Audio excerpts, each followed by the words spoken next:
East Portland are trying to take back their park after it's turned into a hotbed for crime. They've started their own patrols now in Montavilla Park, citing a lack of city resources, cleaning up needles. They even found a knife and a crack pipe. And our Jennifer Dowling live now where a patrol is underway. Jennifer? That's right. There are about 8 people that run that citizens patrol, and they were starting here at around 11 o'clock. They feel that nobody should be in the park behind me after midnight, and they say cleaning up this park has been an uphill battle. They have to be banned from camping. Evelyn McPherson is fed up that this park has turned into a campground and dumping ground for trash and needles. A lot of drug dealing or meetups.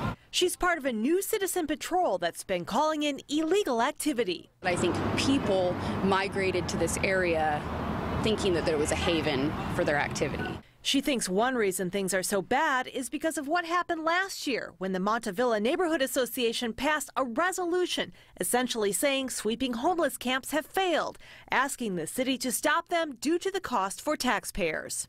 I don't think that the mayor called up the police and said, don't patrol Montavilla, but I think there was this idea that Montavilla wasn't interested in having their camps dealt with, that we were fine. Montavilla Neighborhood Association Public Safety Chair John Rotter wasn't on the board when that resolution was drafted, but he is now, and agrees crime has steadily gotten worse, saying there are people on the board who care, who are trying to get something accomplished because it's pretty bad. The neighbors are banding together because the city failed us. Oh, they came in and said at midnight, you have to be out of here. A homeless man named Monty says a city employee kicked him out of the park last night. This is the area I grew up in.